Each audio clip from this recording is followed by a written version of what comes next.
Our morning routine really hasn't changed that much since moving to the RV. Our alarm goes off, the animals bug us until we get out of bed and feed them, take a shower, make food, get ready for the day. But parts of that routine have changed a lot. For instance, we don't have hot water unless we turn our water heater on. We can't leave our water heater running all the time, otherwise it'll just burn through all our propane really quick. So when we want to take a shower, we have to turn our gas water heater on, let it heat our water for about 15-20 minutes, and then we can take our shower. We also have to turn our water pump on, otherwise we don't have water pressure. And likewise, we don't leave our water pump running all the time because we want to conserve as much energy as we can. So it is kind of weird not having hot water on demand whenever you want it and having to turn something on to have water pressure. Before we take our shower, we have to be really aware of how much water we have in our freshwater tank also, because showers use a lot of water and we can't have nice, long, luxurious showers. We have to get in and take a shower as fast as we possibly can and then get out because we only have about 54 gallons of fresh water, and that gets used up pretty quick. One thing that is really different about my morning routine is that about every other day I get up on top of the RV and clean off the solar panels. It really makes a big difference as to how much electricity we bring in, whether our solar panels are dirty or clean.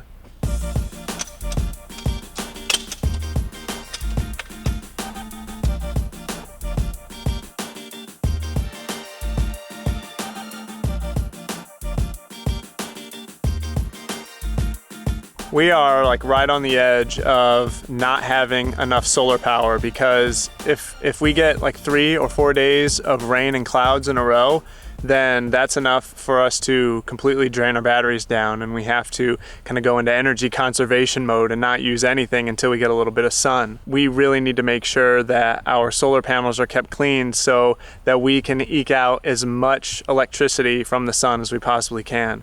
And this telescoping ladder we got is a lifesaver, because we knew we had to have a ladder to get up onto our RV so often to clean our panels, and we don't have room for a conventional ladder. So we were glad we were able to find this thing. It's called an extend and climb ladder. It's a little pricey, but for anyone that has, limited space like we do, for any full-timers out there that don't have a ladder attached to the back of their RV, something like this is indispensable.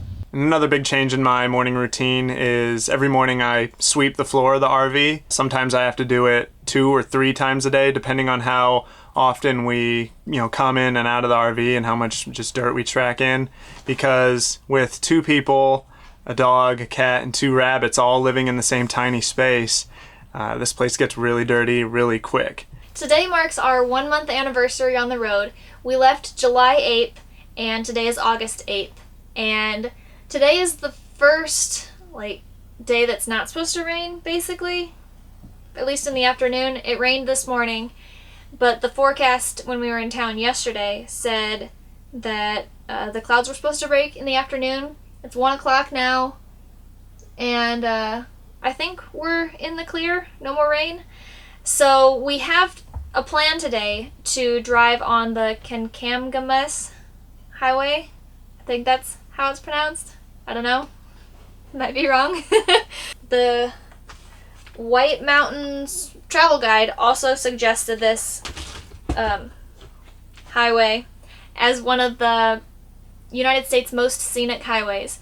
So we're pretty excited, and I believe it stretches from Vermont to Maine, so it might not stretch all that way, but it's a long highway and there are a lot of beautiful scenic things on it. So we're really excited, and now that it's clearing up, I think we're gonna head out. Yeah? We heading out? You leaving? Gotta do dishes first. Oh. Alright, I'll keep working.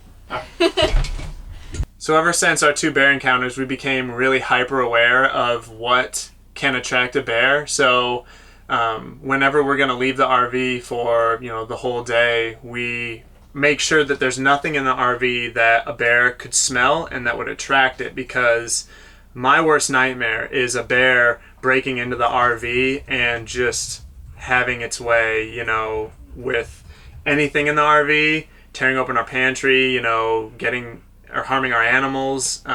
That's like my worst nightmare. So we even go as far as doing any dishes that have any food on them. So like I made eggs earlier today, so I'm gonna make sure I clean this pan and any plates that still have any egg on it or anything. And yesterday we had pasta, so there's some pots in here that have Alfredo sauce on them. So I'm just gonna make sure that any dishes that have any food on them are done. And we even take our trash with us because our trash has food in it. So whenever we go into town, we make sure we take our trash and throw that away. So all of our dishes have to be done by hand because we have no dishwasher. There's no room for a dishwasher in here, and even if there was, we wouldn't have one or we wouldn't use it because dishwashers tend to use more water than washing dishes by hand, and water is a very scarce resource for us now. So dishes are my job, and I really miss having a dishwasher because doing dishes every day is a pain.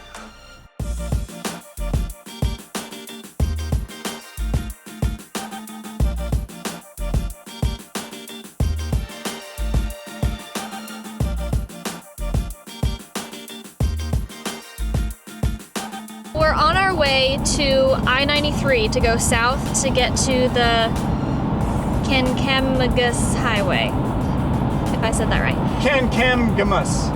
Kancamagus Highway. Anyway, so this is what we're dealing with weather-wise. Over here in this direction, which is west, it is absolutely gorgeous. See? Blue sky, beautiful. And to our east, this is what is apparently coming at us now. Ugly, stormy, gray clouds. I was able to get the radar pulled up just a little bit, and it looks like it may just be like this tiny little thing, not very big. I'm hoping it really is just this tiny little storm, and that we don't have to cut our day short and turn it just into a working day in town. We'll see. I hope that if it is rain, it's very short and dries up quickly or something. One way or another, we're gonna find out. Yeah, we'll find out. All right, so we had a minute with signal, and I looked up how to pronounce this highway, and it's Kancamagus is how it's pronounced, with an emphasis on the ma. Right? That's what it said? Kancamagus. Kancamagus. So we're gonna go drive on Kancamagus. Kancamagus. Kangaroomus. Apparently it's really hard for a lot of people to pronounce. Like they call it the Kancamagus or the something. Kancamagus, yeah. Kancamagus Highway. But apparently the locals call it the Kank. So we might call it that, but now that we know how it's pronounced, it actually isn't that hard to say. So it's the Kancamagus Highway. Yes. Kancamagus. Kancamagus.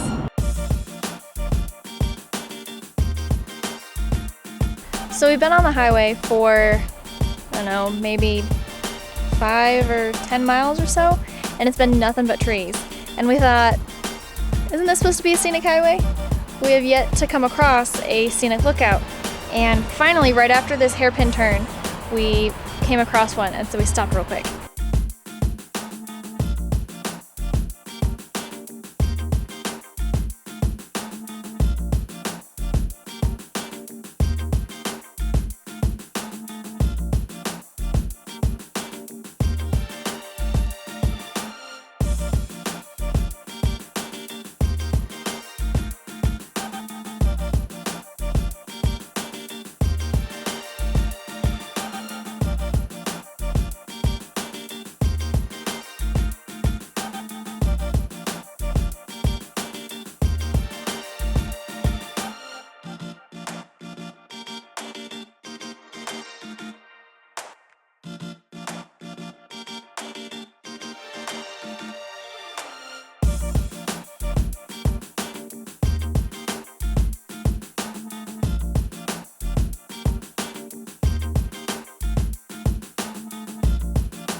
So far, the Kancamagus Highway. I had to think about how to pronounce it. So far, the Kancamagus Highway has definitely been worth the trip. There are plenty of scenic overlooks with these gazebos that have information panels that just tell you about the area on them too. So it's pretty cool.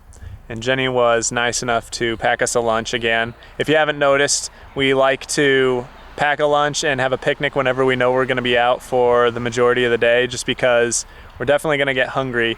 And if we don't pack a lunch, then we're definitely going to stop at, a restaurant or eat out somewhere, and that can get expensive. So we're trying to, live as frugally as we can. So lunch meat sandwiches for us.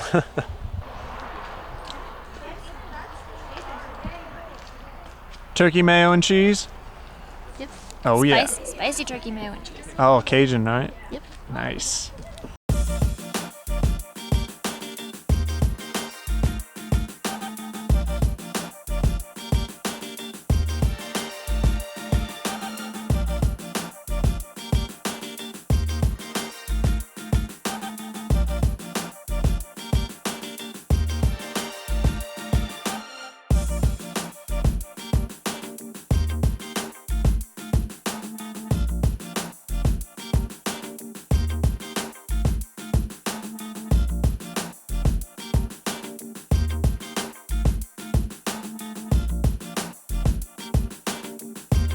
Jenny and I are on our way back home from driving on the Kancamagus Highway, and we drove through what's called Crawford Notch State Park, and it's just beautiful here. We pulled over and there's a scenic kind of lookout area through Crawford Notch, and it's really cool. We're in the Willie House historic site. Apparently what happened here is in 1826 there was a house owned by the Willie family, and there was a massive landslide here, and the river that runs right by here started to flood and threatened to take over the house. So the family fled the house to get away from the flood and all the landslides in the area, and they ended up actually getting killed in the landslide. And crazy enough, their house was completely untouched, where everything else around it was just destroyed.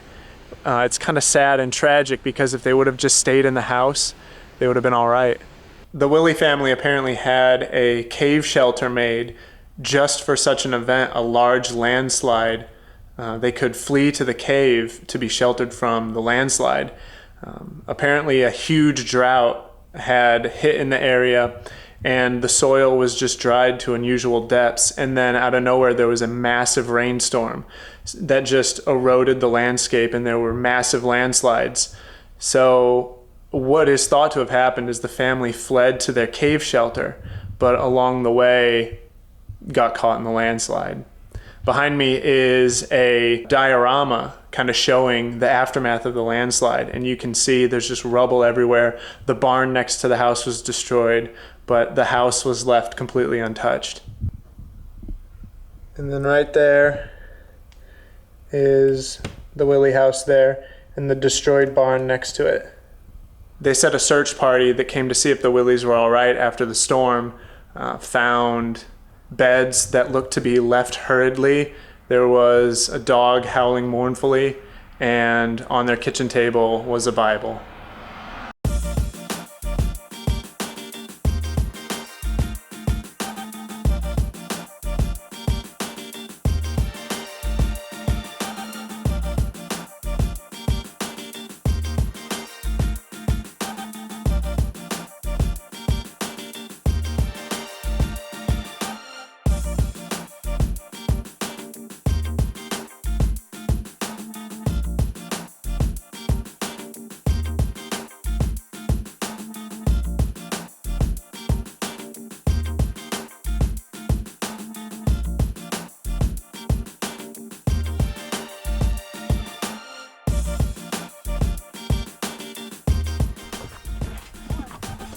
Hi, sweetie girl. Oh my goodness. We definitely got back a lot later than we thought we would. It's like 9 o'clock and already really dark. And I just love coming back and seeing my dog, Sweetie. She's so excited to see us. I mean, every dog lover knows how that is. Their dog, you get home and they're just super excited. Come on. Yes, I love you too. I love you.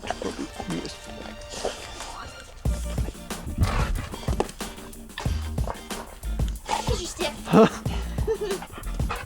What do you got there? Well, you don't want me to throw that, do you? Not this late. Maybe tomorrow, okay?